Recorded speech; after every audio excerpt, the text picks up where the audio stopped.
Good morning and welcome to this session on Shantideva's 9th chapter. As usual, we will sit for a few minutes, settling our mind and body.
Now visualize the merit field.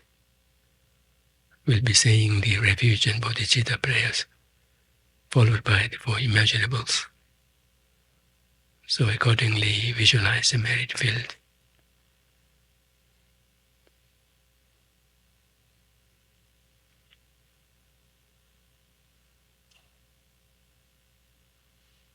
With Buddha in the center, surrounded by his Sangha members from all traditions, from the time of Buddha to the present.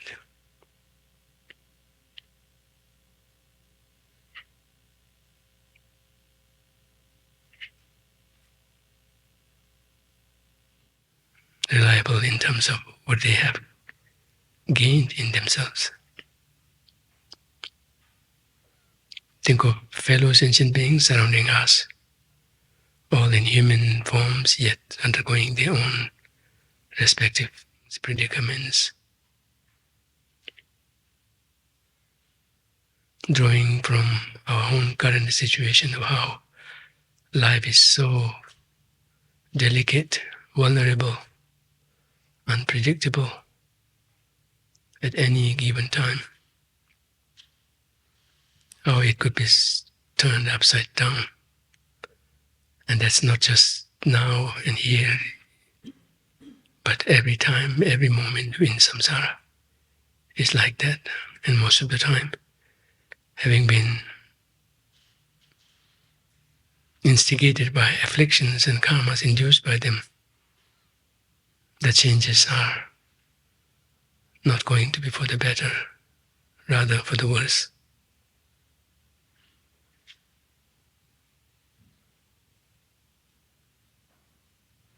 Imagine going through this, going like this forever, without any respite, lasting respite.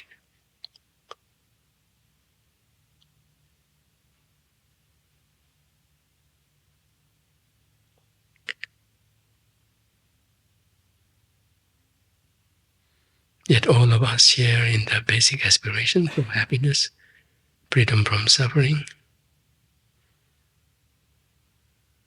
And every move is supposed to be driven by that aspiration, which is rightful, justified. Yet somehow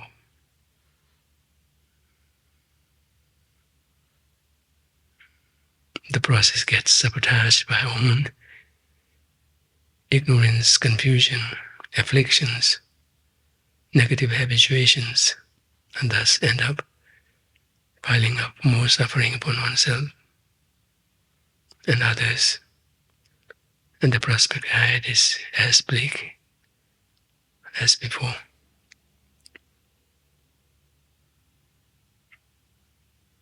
And despite this, in the midst of all of this, we depend on each other for about everything.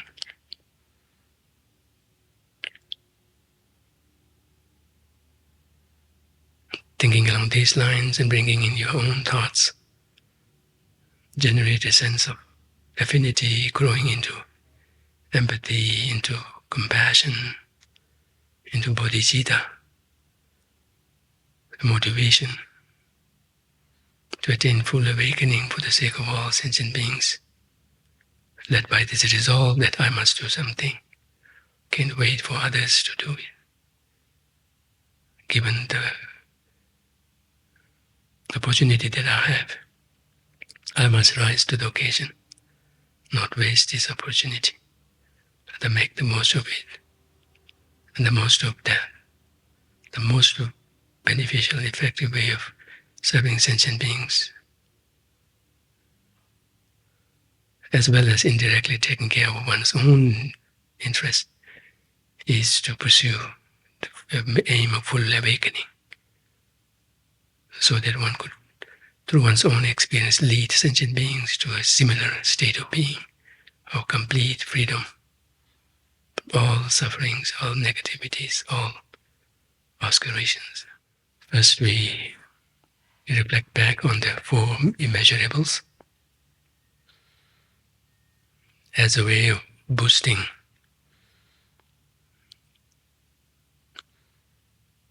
the bodhicitta that is to follow, as a way of laying a firm foundation and as a bolstering element in generating a strong, robust bodhicitta to follow.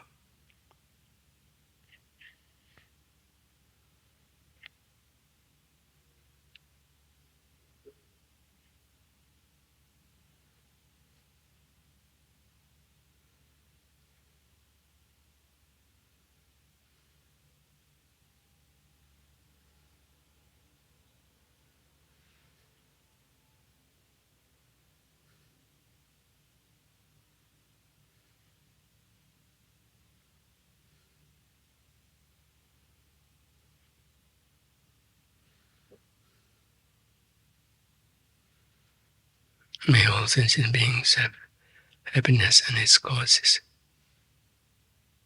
May they be free from suffering and its causes. May they never be separate from sorrowless bliss. To be able to do that, they have to practice equanimity by not giving in to anger, jealousy, greed, attachment towards sentient beings.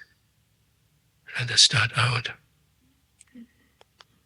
with that level plane attitude, fertile level plane attitude on which the seed of universal compassion, all-pervading compassion, love, joy could be generated.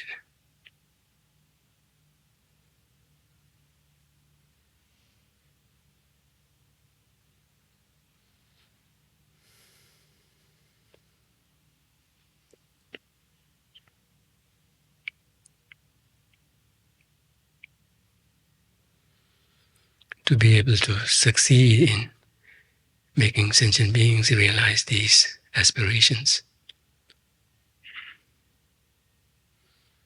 of course they have to practice on their own, but we could facilitate that by being the unerring, ultimate teacher, showing the path that one has learned from one's own experience. And to do that the fullest way is by becoming fully awakened to oneself.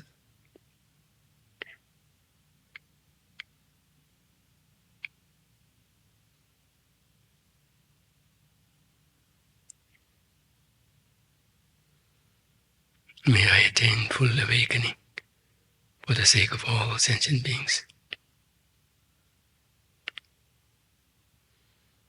And to succeed in achieving, realizing this aim, may I never be separated from the Triple Gem and its direction and its protection.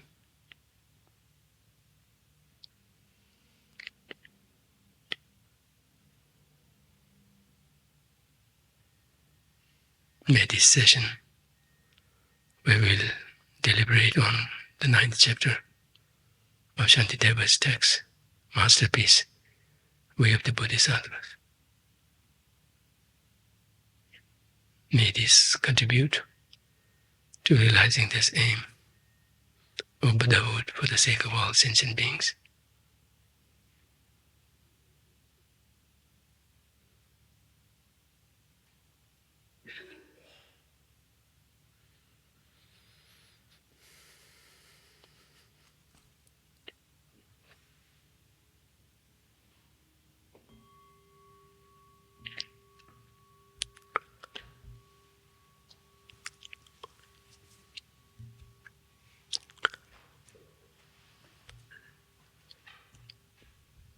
Okay, so we were last time, we're still dealing with the back and forth dialogue, or rather argument between the realists in general and Prasangika-Madhyamika on the one hand, and realists in general on the other hand. And so basically, since this chapter itself is on wisdom, understanding emptiness as understood by the Prasangika-Madhyamikas, as expounded by the Prasangika-Madhyamikas, the whole kind of a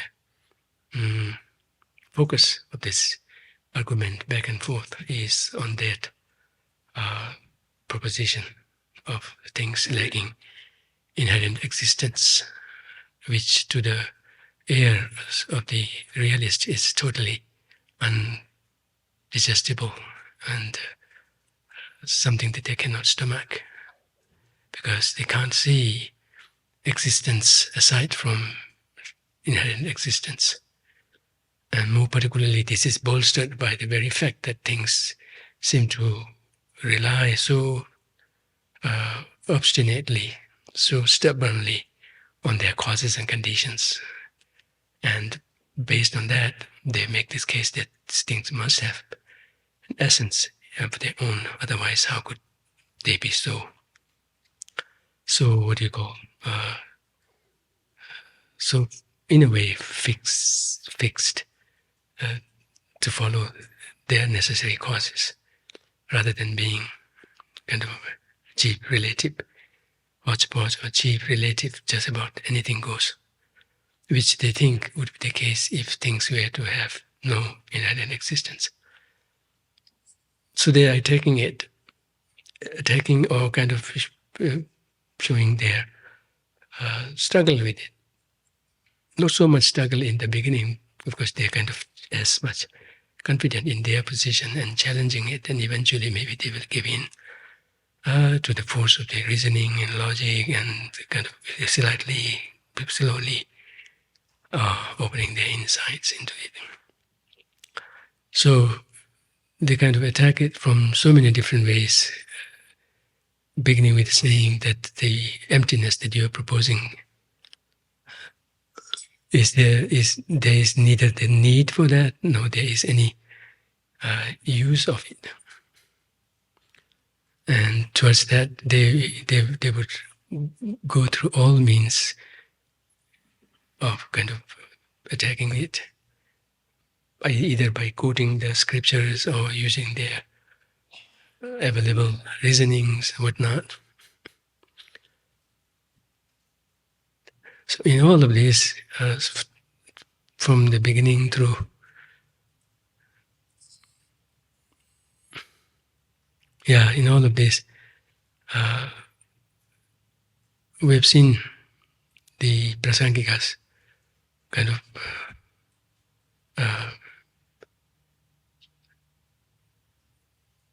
explaining their way out of the realists'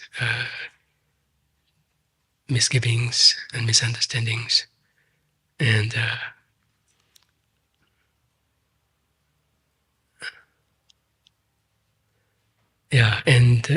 to a certain point, they were saying, how come you are proposing something that you claim to be the topmost teaching, topmost theme of the Buddha's teaching, which holds the key for liberation and full awakening in terms of being the exact antidote to the root afflictions or the root ignorance.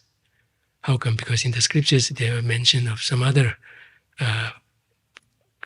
topics such as impermanence, etc., being extolled to the extent of suggesting that it is the definitive teaching. And there are even references to that. And how come what you propose seems to go in contrast with that? So there also the Prasangika-Madhyamikas explain the context in which that is being told, that is being taught, not by completely denying or refuting the presence of such a teaching, but kind of acknowledging it, at the same time patiently taking the time in contextualizing it and then putting it into perspective. So in that regard, they once again present 5 what they thought to be contradictions in the way, 5 contradictions that will befall the Prasangika-Madhyamikas.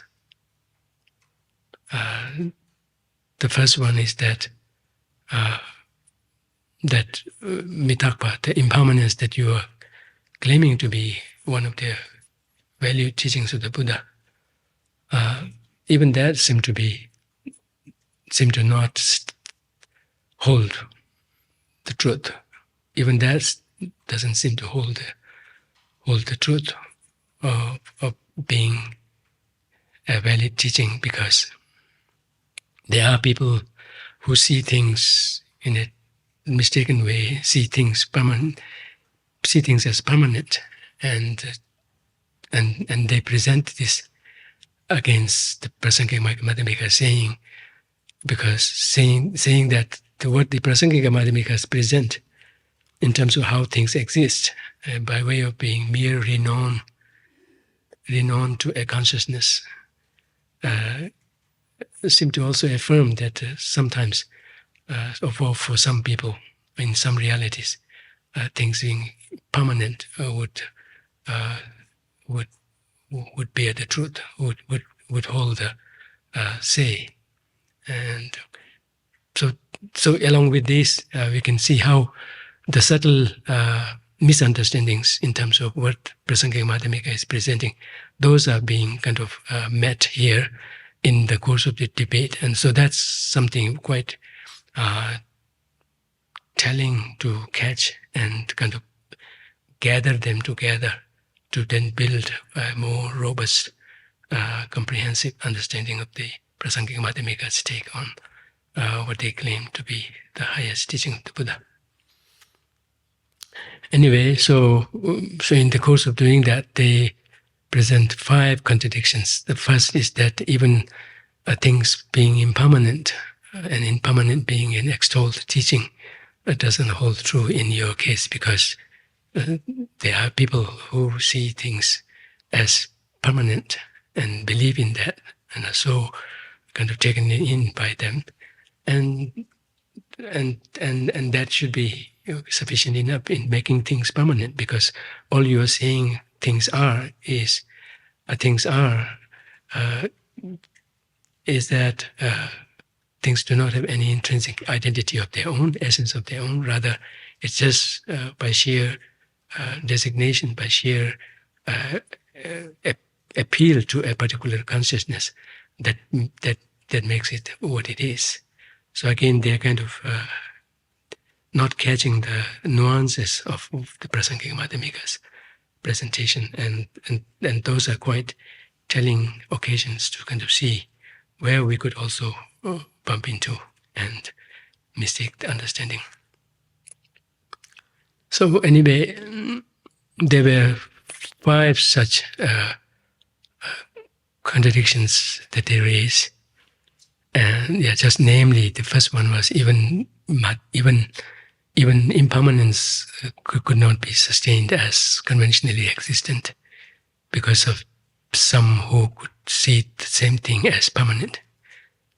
The second one is that in how the Prasangika-Madhyamikas are presenting things to be existing, then it seems like it doesn't make any sense for making efforts in accumulating merits. Because for them, if things didn't exist inherently, that's equal to saying things do not exist. And thus, the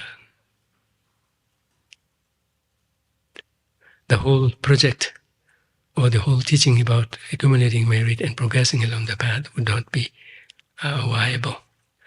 The second one is, the next one is Nyingzam Jowa Miteba.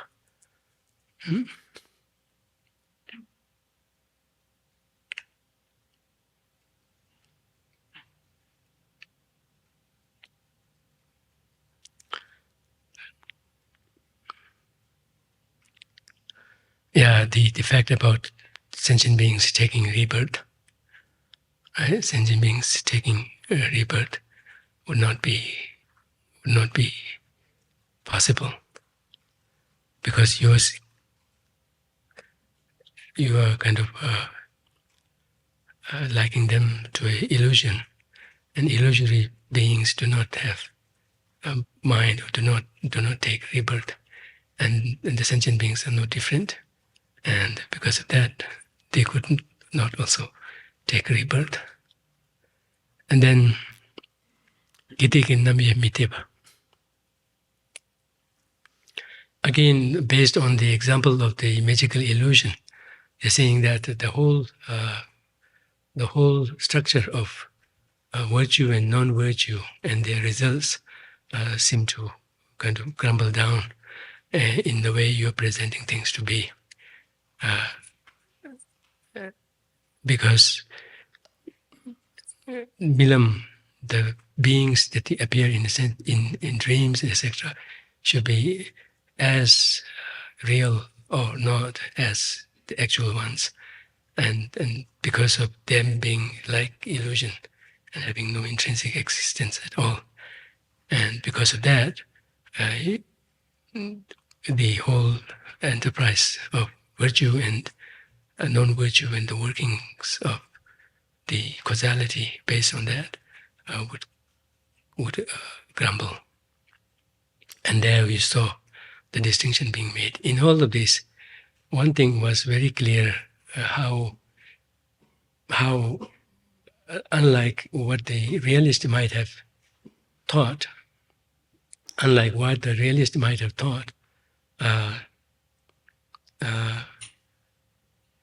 the Prasangika-Madhyamikas are not at all denying the cause and effect relationship. If at all, they are as firm in affirming it, and so that's quite telling. That's very important to remember. Very often we come across scriptures saying kind of what do you call pairing the two, interdependent and emptiness. When we talk of interdependence, it always talks about infallible dependent arising. So that could include the causal dependency also. That is also spoken as being as infallible, likewise with other dependent arisings. And the dependent arisings are not something to be compromised. They kind of stand their ground, they kind of hold their truth. And while at the same time, the Prasangikas can be very comfortable in presenting things having no intrinsic identity, no inherent existence at all, while completely upholding the reality of the causality, that too to the extent of being infallible and uncompromisable. So that part should be quite telling and quite thought-provoking, shocking in a way to the realists, because of their initial presumption that that the whole structure of causality must be denied in this presentation of things being lack of inherent existence. What they found is that the Prasangika-Madhyamikas are as affirming of the causality as the realists are, except they're presenting it in the light of being lacking in inherent existence. So this is quite important to remember, that the dependent arising on the one hand and emptiness on the other hand have to kind of match squarely to each other, and should not only reinforce but accommodate the two totally together in such a way that they cannot be teased apart. Although we speak of them differently, almost like they are two different things, but in actuality how they exist is they coexist, coexist, and can never ever be separated. So this dependent arising, be that of the causality account, or from the account of the mereological composition, or that of designation, they kind of totally, fully accommodate, not just accommodate, they kind of completely merged with, completely blended with the fact of their being lacking inherent existence. It is by virtue of things lacking inherent existence at the very, very, very fundamental level that things are what they are, be they causally related, be they mereologically related, be they designationally related. They are all first and foremost because of their lacking inherent existence. On the basis of that, one could present these viably and comfortably and unmistakably. Otherwise, none of this will happen, not only as a way of explaining it, but as a way of existing. For causes and effects to function the way they do, they have to be first and foremost lacking inherent existence. Otherwise, that would completely come in the way of their functioning as cause and effect. Likewise, with the case of mereological relationship, for something to be part and whole unto each other, they have to be first and foremost lacking inherent existence of their own. Otherwise, such a relationship cannot be played out. So is the case with designation. So that part may not be that clear to them right now, but it is kind of beginning to sink in because of this initial shock that they are not against causality. Because at this point, by dependent origination, they only speak in terms of causality, and thus that part is not being denied or compromised in any case. Okay, so in this way, we come to stanza 13. Stanza 13 is where we left last time. And this is the fifth allegation that the realists are making as the Prasangika-Madhyamikas, saying in your system, in the way you're presenting things to exist, that is without any intrinsic inherent existence, inherent quality at all, inherent characteristics at all, then the very system of samsara and nirvana, being separate and different, cannot be upheld. And this opposition or this objection is coming from their coming across, should I say, from their coming across statements like that, like everything is naturally liberated. Everything is naturally liberated. Although I do not call it naturally liberated. Everything is liberated by way of its nature of lacking inherent existence. Or everything is liberated from what would have been a defilement in the form of nature if things were to exist inherently. because things are not inherently existent, thank God or thank Buddha, they do not have this obstacle in their way of being dynamic, lively, changeable, malleable, improvable, etc., etc., by the fact that they do not have this, what would have been a defilement in the nature if they had inherent existence. So liberated or nirvana, or liberated from this, what would have been a nyangin, a default, a fault, free from the fault of what would have been if things have existed inherently. And that kind of a fault, if it were to exist, would be a fault unto the nature of things. And that's Rangshi Nyangde, whereas things are free from such a would have been faulty nature. And they say that to be the case with everything. So usually we translate it as everything is naturally liberated, natural liberation, although it makes sense, except it loses this connotation of liberation from what? Liberation from a nyangin, liberation from a sorrow, or liberation from a fault. And this fault would amount to be a fault in the nature, of which the freedom we are speaking of. And that fault, there would have been fault of the nature, would be inherent existence. And things are free from inherent existence. Things are not inherently existing. And because of that, they have this space for improvement, changes, functionality, liveliness, all of those. Otherwise, everything would be frozen. If things were to have inherent existence, they would be just frozen unto themselves with no interaction, no changes, nothing like that.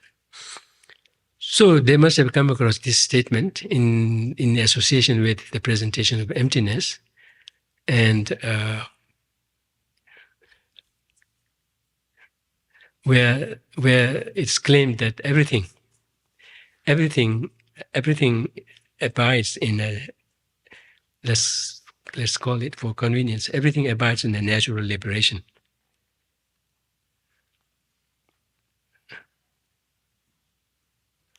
Everything abides in a natural liberation. So let's read the text itself.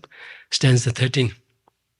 It says, suppose you ask if ultimately someone is released in natural nirvana and conventionally is circling in samsara, then Buddha as well would be circling in samsara, and what use would there be for Bodhisattva's conduct?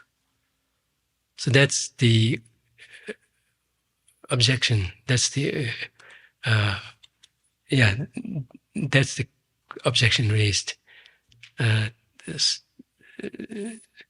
the Prasangika-Madhyamikas, saying,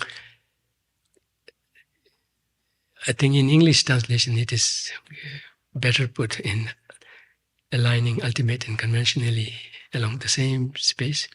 In the English, in the Tibetan, it is a little twisted, and His Holiness the Dalai Lama suggests bringing kunzup, conventional, forward, like it is reflected here in English. If ultimately someone is in nirvana, someone is, or anything is in natural nirvana, but conventionally is circling in samsara, then there will be a common locus between samsara and nirvana, or common locus, or there will be a common example of someone who is both in samsara and nirvana. Right?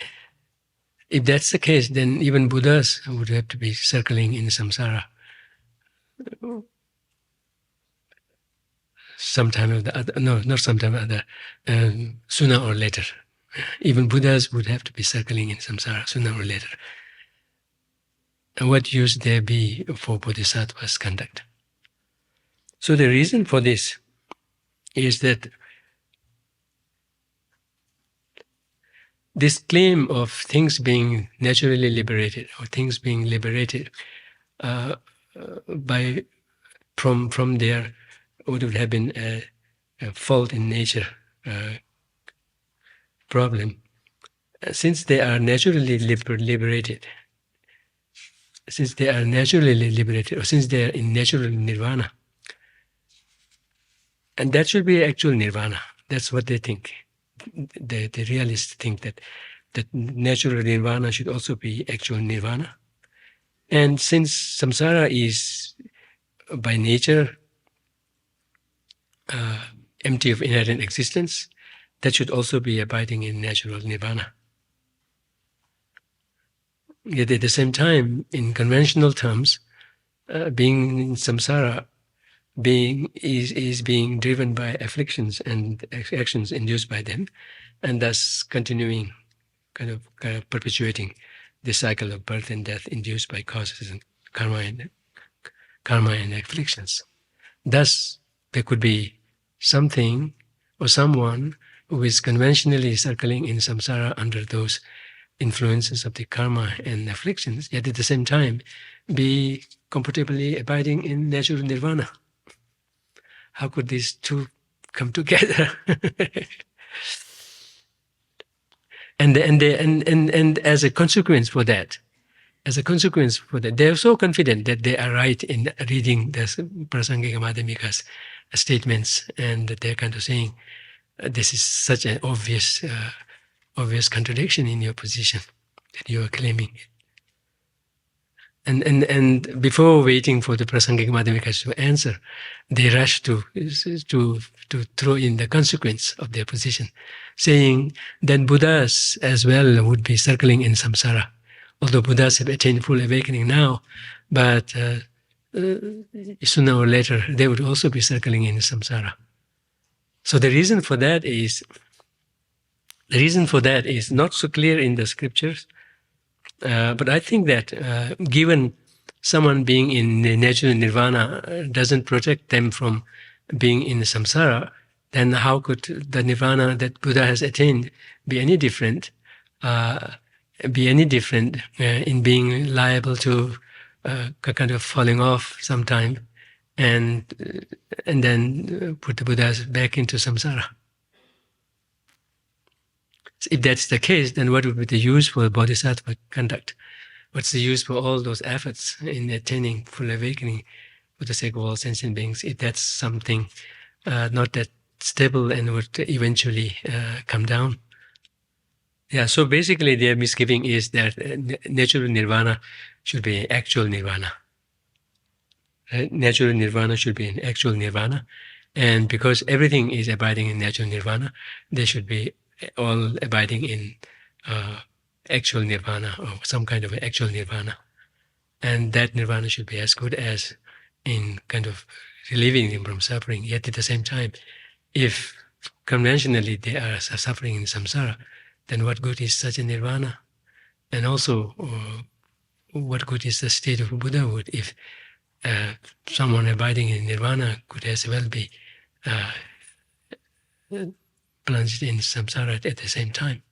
Yeah, I mean, that part is clear. The main explanation will be done in the I think in the next one maybe. Yeah. So let's look at the stanza 14. Even an illusion cannot be turned back unless the continuity of its causal conditions has ceased. Yet when the continuity of those conditions ceases, it does not arise even conventionally. So here it's saying even illusion means what is included in the mention of even here is not just samsara, even illusion like that. Even illusion is no exception, not just samsara. And samsara cannot be turned back unless and until the continuity of its causes in the form of ignorance, afflictions, and karma has ceased. So they strictly follow the cause and effect. So saying that someone being conventionally is circling in samsara yet also abiding in the natural nirvana is not a contradiction here. And what you are thinking a natural nirvana to be as actual nirvana, that's where the main mistake is. Otherwise, someone who is plunged in samsara cannot abide in actual nirvana like that without making any efforts in gaining it. Because so long as the causes has ceased, nothing can be turned back. Not even illusion, let alone samsara. So someone could be conventionally circling in samsara, but they may be abiding in natural nirvana, but that's not an actual nirvana. For the actual nirvana, they have to make effort in attaining it, in turning the causes of the samsara out. And only then the ceasing of samsara in the form of nirvana can be attained. Unless you do that, that cannot happen. And then he's saying,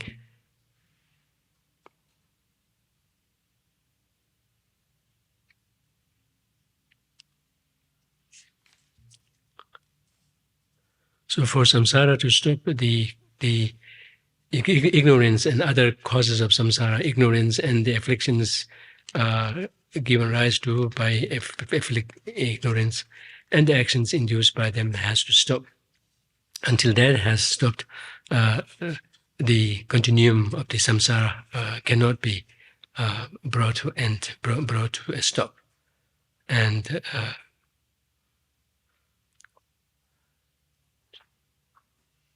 even conventionally also, they cannot be stopped from being in this continuum of unwanted birth and death driven by afflictions and actions induced by them.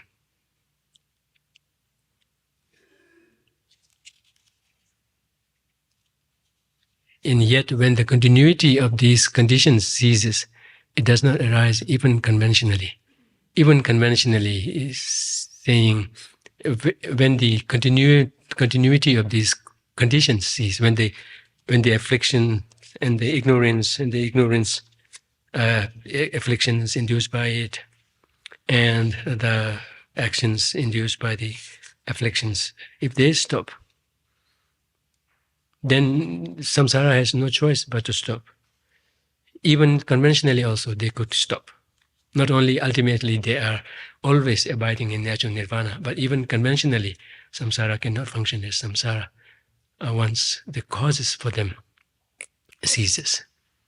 So it's not a case of something being so easily ultimately something and so easily conventionally something, but rather in both of these cases there is a specific kind of a structure or order to follow. In the case of things being conventionally one way or the other, it is totally dependent on their causes and conditions, and it's dependent on whether those causes are ceased or not, that the appearance of that, even in conventional terms, will depend. Whereas when we speak of things being ultimately in natural nirvana, that natural nirvana, right? That natural, the whole debate here, the whole argument here that you are bringing up, is based on your misunderstanding, of the difference between natural nirvana and actual nirvana. And it is on the basis of that you are raising these unfounded allegations against me, against Prasangika-Madhyamikas. But it is your fault in not being able to tell the two apart. So by natural nirvana is something that doesn't have to be striven for, that doesn't have to be made efforts for. It is just by nature of things that things lack inherent existence and they are functional the way they are, thus dependently related, and thus they lack inherent existence. That very nature of lacking inherent existence is their quality of being liberated from what would have been a fault in their nature if they existed inherently. So they are liberated, they are freed from that fault by its very nature. And thus, Natural nirvana is something not you have to strive for. Whereas the other nirvana that we are speaking of, which is not the nirvana, natural nirvana, but rather the lobunamda, the nirvana attained from purifying the adventitious faults. The nirvana, the nirvana of freedom from adventitious faults, that's the actual nirvana. And that's something one cannot naturally have or naturally abide in, but rather one has to treat the path, or practice the path. So there's a whole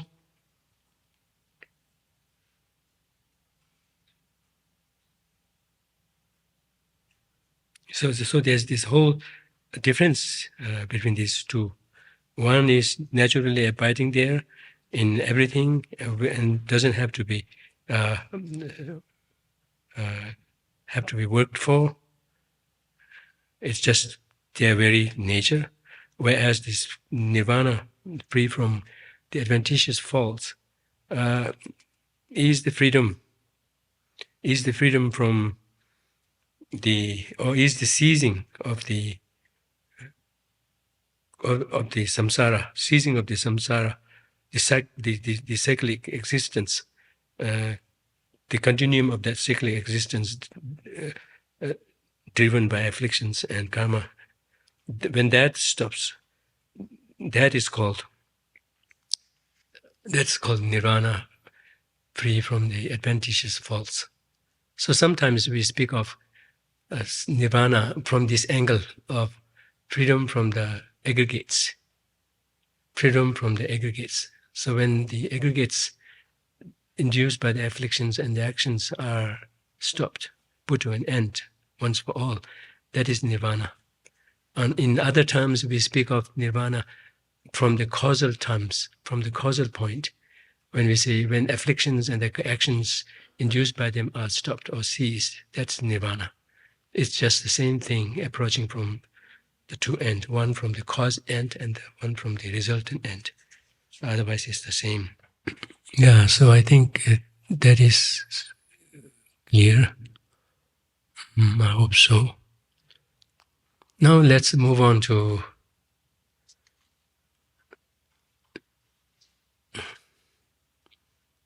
the next stanza 15. So from here, the refutation of the Cittamatrins in particular take place. The Cittamatrins, by the way, Cittamatrins, when they say mind only, everything is mind only. They say that everything is in the nature of mind, in the essence of mind. So the only part, the mind only part, takes away external reality, external to the mind. So nothing is external to the mind, everything is internal to the mind, you could say. Internal in the sense of either mind itself or in the essence of mind, in the nature of mind. It's almost like when we look at things, it's almost like the mind itself kind of extends to the phenomena. And if the mind's projection were to be kind of it's almost like a projection, mental projection. In Prasangika-Madhyamika, when you say mental projection, it may not sit well, but in the Chittamatra position, when you say projection, that seems to sit better. Although I don't know if there are other connotations in English when you use that. So projection, almost suggesting like it's extending out there. It could be withdrawn. When we do so, nothing will be left out there. Right? So they speak of individuals, private world. Apart from our respective individuals, private worlds, there is no extra world outside there. We speak of common things, common world, but that's only in general when we do not go into the specifics. Once we go into the specifics, that very concept of generality, was common, kind of crumbles down and it breaks down into individual worlds. Other than that, there would be nothing. So let's see. Yeah, it's a little difficult to give so much of a background, not that I know, and the text itself is so crispy, so so compact. And let's look at the first one. Suppose, like the Cittamatrin mind-only school, you then ask, why do they say like the Cittamatrin? This could be Cittamatrins themselves. Anyway. Or it may be asking an individual person, asking from Chittamatra's point of view. Suppose, like the Cittamatrin school, you then ask, when even the deceptive awareness of it doesn't truly exist, why, by what is the illusion perceived? So this is an objection to the Prasangika-Madhyamikas, based on their claim that things lack inherent existence and they are like illusion.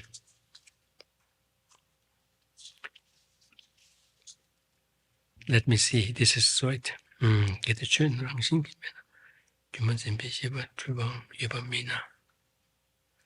If things do not exist inherently, if things do not exist by their nature, then the consciousness that apprehends illusion,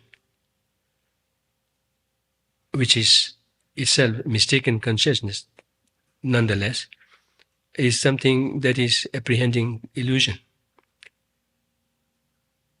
Then even that consciousness, though mistaken and apprehending illusion, even that consciousness would not exist because they do not exist by their nature, because they do not exist inherently.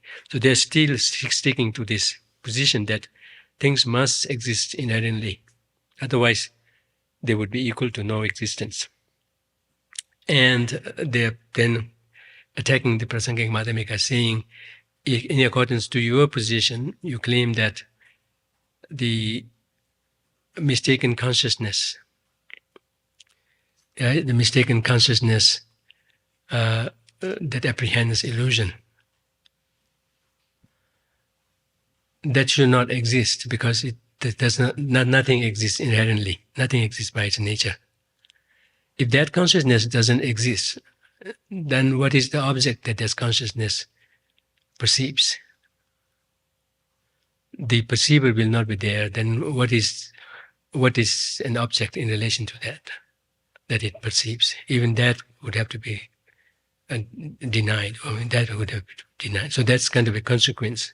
Saying you speak of things being illusory and illusion-like, and illusion being the object. Yet at the same time you say so by way of saying things lack inherent existence and they are illusion-like, including the illusion themselves. In that respect, the mistaken consciousness that apprehends illusion, because very often the image, the metaphor of illusion is used for showing some kind of a disparity between appearance and existence. And because of that, whatever consciousness kind of succumbs to it is considered mistaken.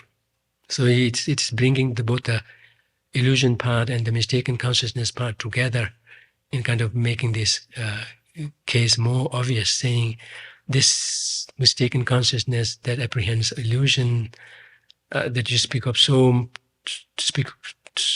much in conveying your message of things lacking inherent existence, you have a problem in there. Such a consciousness would not exist because that consciousnness doesn't exist inherently. If such a consciousness doesn't exist inherently, then what's the illusion that you're talking of which is the object of such a consciousness? And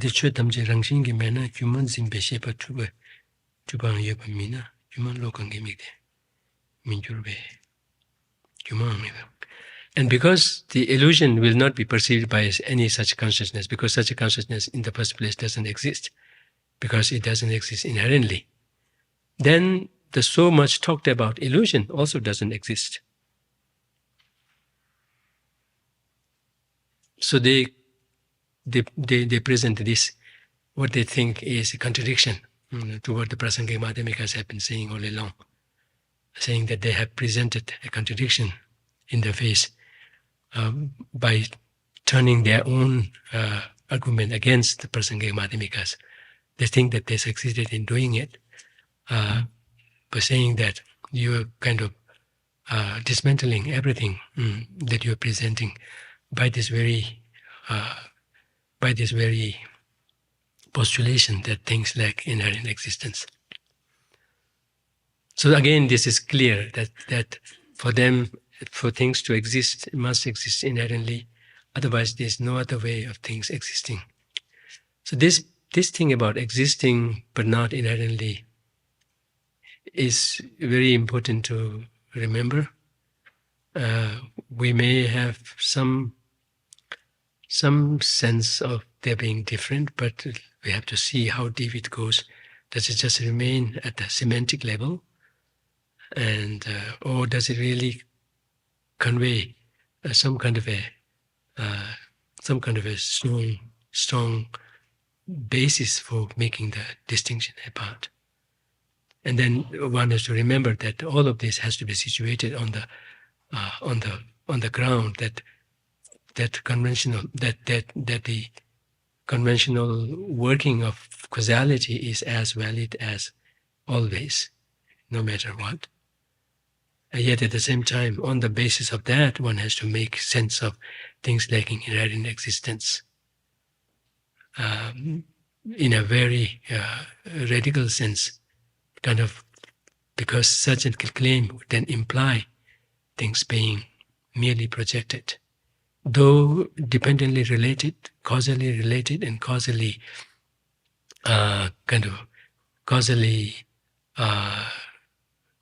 responsible to each other, etc. Yet at the same time, all in the light of being merely designated. When we say all in the light of being lacking inherent existence, that's a little different. That sounds a little different than saying that all in the light of being merely designated. So merely designated, yet at the same time, totally dependent on causes and conditions. Because here we have to see causes and conditions themselves are not some kind of a solid individual substance, but cause itself, a particular cause itself, is a conglomeration of so many different things, and within which the cause cannot be found. And so is the case with conditions, etc. And on top of that, there is this interaction, which is again as ethereal and as unsolid. So all of those have to be taken into consideration. Yeah. So let's see what the response is. So here, the first response is reflected in this last two lines of stanza 15.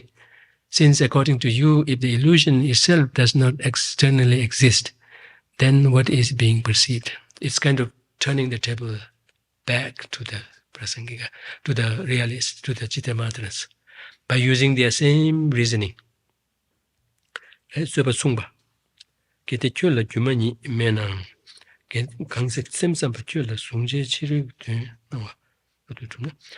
Prasangika, how this is turned back to them is interesting to see, but it is quite little twisted.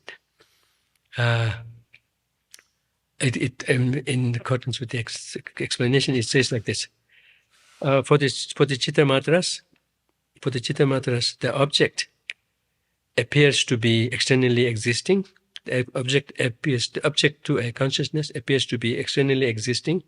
Externally existing in the sense of when we see things for the Cittamatras, it is like the object being there with the consciousness being here.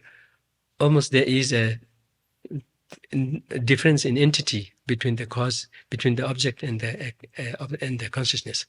That is itself enough for things for seeing things to be externally existing, and that to the Cittamatrins is mistaken, because in reality things are nothing but whatever the consciousness is seeing it. That consciousness and the object they share the same entity. They share the same consciousness essence. They are not they are not sequential. They come into existence together and go out of existence together. So just seeing it to be there and the consciousness being here, almost being unconnected, and let alone being of one entity, that's enough for seeing things to be externally existing. And for the Cittamatras, that is a mistake. Not for the Prasangika-Madhyamikas. Prasangika-Madhyamikas say things exist externally. And so do Vaibhashikas, although they say it in a little different, more coarse way. So the argument put back is like this: if in the Chittamatra system, the object appears to be externally existing, and if it were to exist externally, then there would be external existence.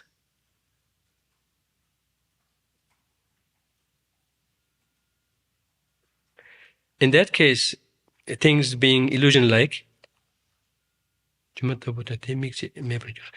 that case, things being illusion-like would not sustain, would not be upheld, would not be sustained, and thus seeing illusion, consciousness seeing illusion would not be there.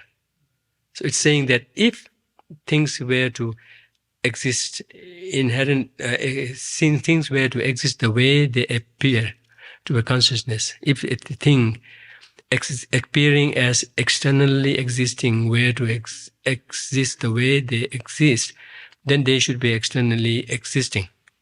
If they are externally existing, then they are not illusion-like. If they are not illusion-like, the illusion will not be there. If the illusion will not be there, the consciousness apprehending illusion-like will not be there. Now the Cittamatras will say, oh no, we do not claim that the object appearing as externally existing exist as they appear. So this fault will not be, this fault will not fall on us. Okay, then the Prasangika-Madhyamikas present this other one. If you say the object appearing as externally existing appears like that, but doesn't exist the way they appear, which is what Cittamatrins will accept, then the Prasangika-Madhyamikas are saying, in that case, you are already accepting a disparity between how things appear and how things exist. That kind of a disparity is only possible for things that do not exist inherently. If things were to exist inherently, there should not be any such dichotomy, any such disparity, any such mismatch. It would always be the same without depending on any causes and conditions. Nothing would have ever touched it or changed it. So the fact that things may appear externally existing but not exist the way they appear, that is very clear indication that that thing should not exist inherently. If that doesn't exist inherently, then for Cittamatrins, that thing should not exist at all. Because if they do not exist inherently, all along you have been saying that's equal to things not existing. So that means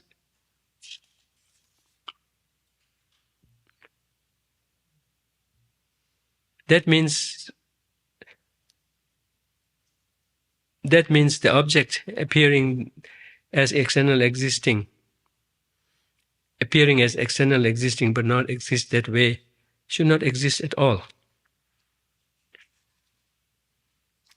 If that is the case, then the object that appears as externally existing but not existing that way, and thereby likened to an illusion, will not be there. So your whole discussion about illusion, that you also use illusion as an example, all of that enterprise will crumble down. Because in that case, such an object doesn't exist. If such an object doesn't exist, then what consciousness can it be perceived? Is that clear? So it's a little twisted. So it's a combination of Prasangika-Madhyamika's perspective, that of the Chittamatra's perspective, combined together in kind of attacking them. So to this, the Cittamatrins are responding in the next stanza. So because the earlier kind of argument, or the earlier the earlier argument kind of ends with this allegation, ends with this consequence that the object of a consciousness doesn't exist as at all to a Chittamatra. Right? There is no way the object could exist. The object of a consciousness could exist in the Chittamatra, because that whole project of object appearing one way and existing another, and by that token being likened to illusion, and all of those has crumbled down. So that means the object is as good as not existing. And that means even the consciousness apprehending them would not exist. So that's kind of presenting a question.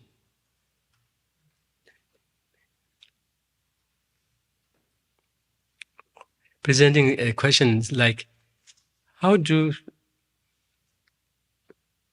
things exist in the Chittamatra system?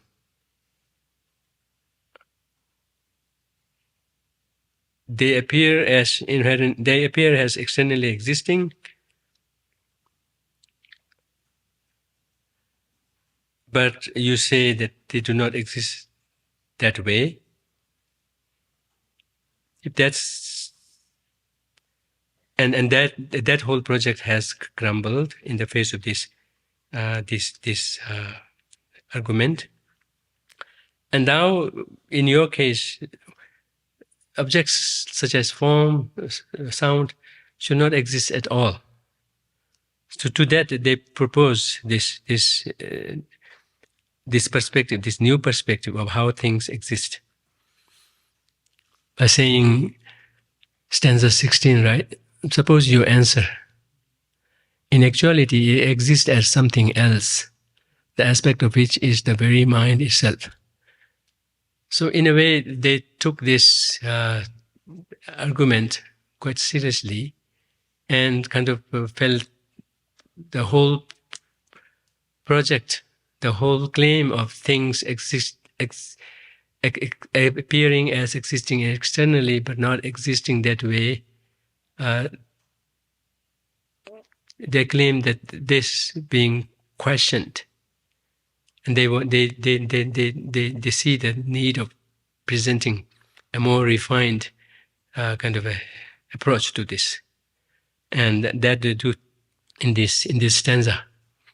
In actuality, the exist, it here is the object, exists as something else, the aspect of which is the very mind itself. So they answered it by saying that when we say things do not exist externally, what we're saying is, we may have faced with this problem that you're presenting it, but what we're actually saying is that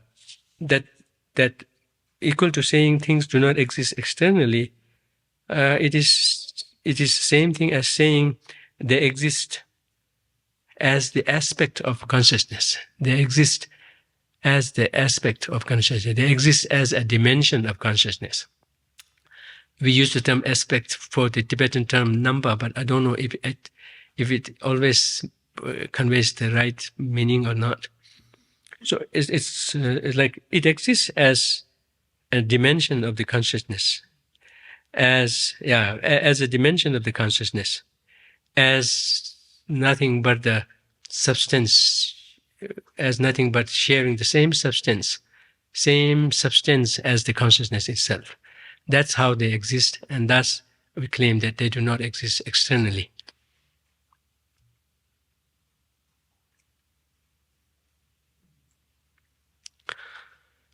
So let's see so this is kind of slowly leading to the debate about apperception or the self-apprehension. What do you call the meta-awareness, something like that.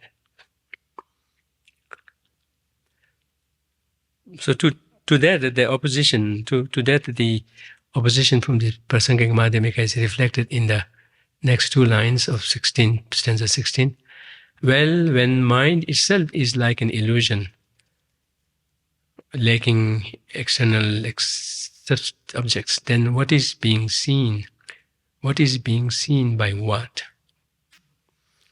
Let's see. It's so.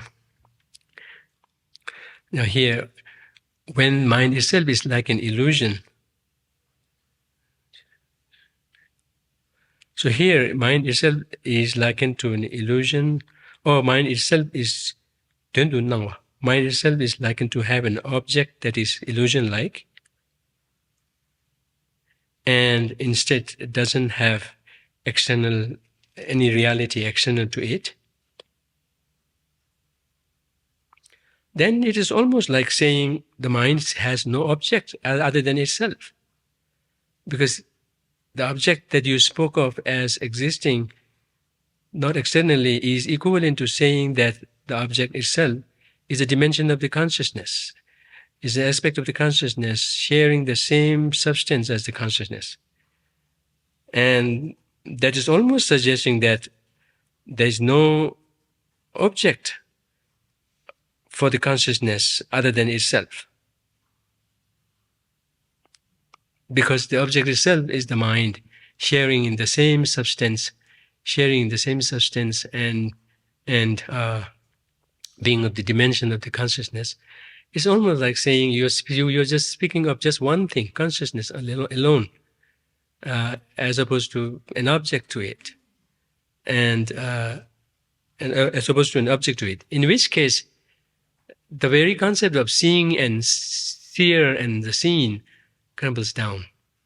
How could one thing could be said to be seen and the seer together?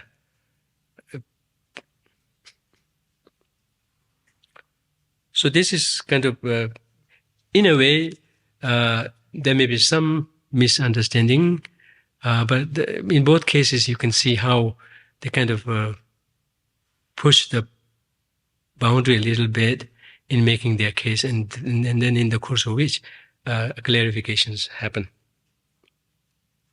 But in a way it is true, saying the consciousness and the object, they share in the same entity, same object, and so much so that the object is considered to be a mere mental projection or mental dimension.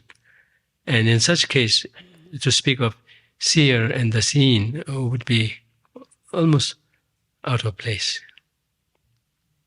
And then if that is the case, then the whole claim of things appearing as externally existing might not also hold.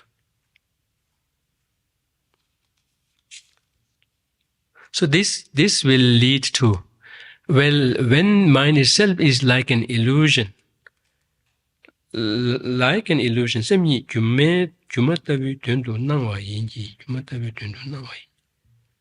yeah, I think it's not exactly, this mind is itself like an illusion. Mind is itself with an object, with mind is itself with an object that is illusion-like in having, in being seen as externally existing but not existing that way. Then it is almost like saying this mind itself has no object. In which case, then what valid cognition is seeing what? So this will eventually lead to the Chittamatra's position on apperception, the self-cognition, or the meta-cognition, and they will make this more clearer. Maybe